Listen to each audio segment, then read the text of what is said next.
Partnerem odcinka jest sklep motocyklowy w Sopocie motozone.org. Aktualne promocje i oferty w opisie filmu. W życiu każdego motocyklisty są pewne przełomowe momenty, które kształtują jego charakter, uczą nowych umiejętności, dają niezapomniane wspomnienia, zarówno te dobre, jak i te złe. O ile dużo można by mówić o tych dobrych wspomnieniach, o tyle każdy chociaż raz w swojej karierze motocyklisty nabędzie te złe wspomnienia, które spowodowane są przez bardzo niebezpieczne zjawisko – shimmy. Co to jest? Czy da się to opanować? Jak wyjść cało z opresji? Zapraszam na film.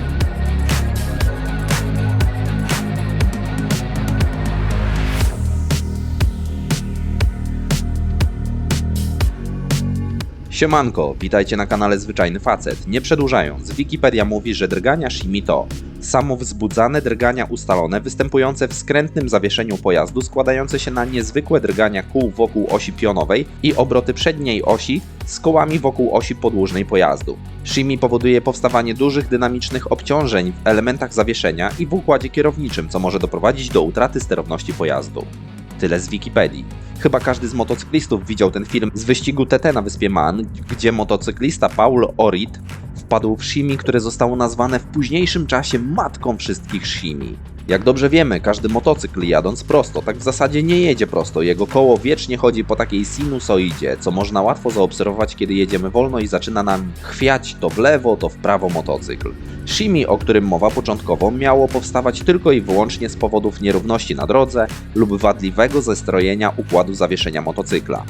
Teoria ta została jednak szybko obalona, gdyż to zjawisko występowało również na torach wyścigowych, które są perfekcyjnie płaskie, bez żadnych nierówności i jednocześnie w motocyklach sportowych, w których nie ma mowy o złym wyważeniu kół czy niedociągnięciach w układzie zawieszenia. Oprócz tego, że shimmy wywoływane jest samoczynnie, jesteśmy w stanie je również wywołać sami.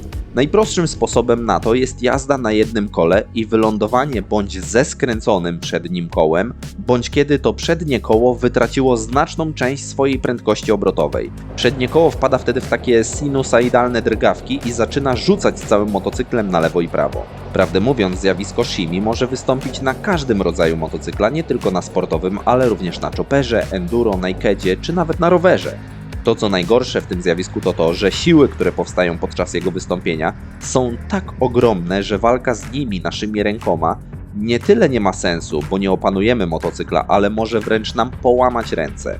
Na pewno w głowach wielu z Was w tej chwili pojawia się myśl o amortyzatorze skrętu, który jest montowany na kierownicy motocykla.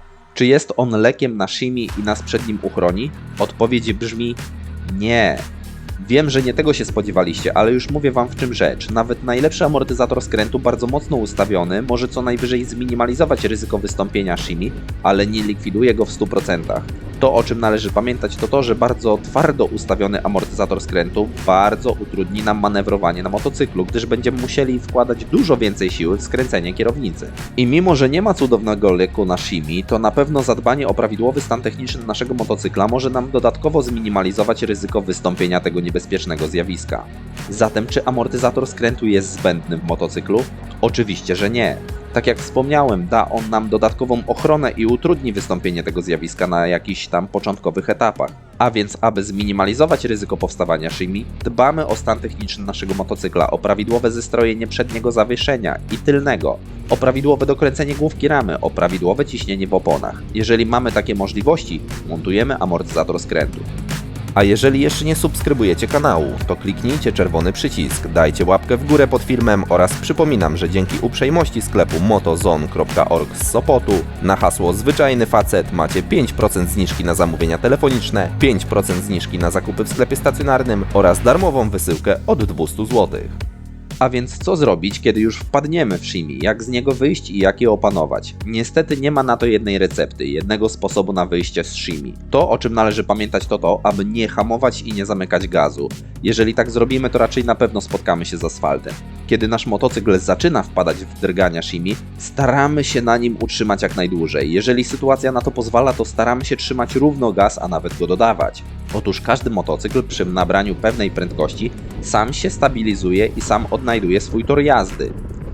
Na pewno chociaż raz zdarzyło się Wam jechać powyżej tych 40-50 na godzinę i puścić kierownicę motocykla. Wtedy motocykl jedzie sam, prosto, nie skręca, nie buja się na boki, wręcz wiercąc się na kanapie, ciężko jest go przechylić. Kiedy jedziecie tak ze spuszczonym gazem i puszczoną kierownicą, na pewno zauważycie, że im bardziej zwalniacie, tym bardziej zaczyna zanosić motocyklem w lewo i w prawo.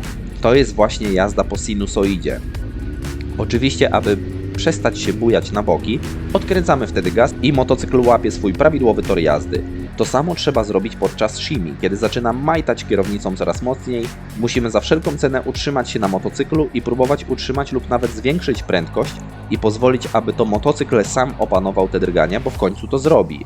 Pytanie, które należy sobie tylko zadać, to to, czy przed opanowaniem tych drgań spadniemy z tego motocykla, czy nie. Mówi się łatwo, ale trudniej zrobić. To, co jest jeszcze ważne, to to, że takie wyczekiwanie na opanowanie motocykla jest możliwe tylko wtedy, kiedy mamy przed sobą jakąś długą prostą, otwarty teren. Bo jeżeli zbliżamy się do jakiegoś zakrętu, do jakiegoś skrzyżowania, to nie mamy co liczyć na to, że uda nam się jakoś siłowo z tego wyjść.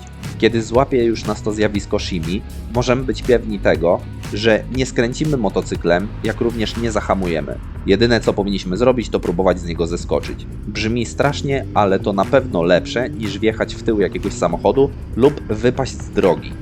Dajcie znać w komentarzach, czy doświadczyliście już takiego zjawiska i jak sobie z nim poradziliście. W tym filmie to tyle. Jeżeli Wam się podobało, to pamiętajcie o subskrybowaniu kanału.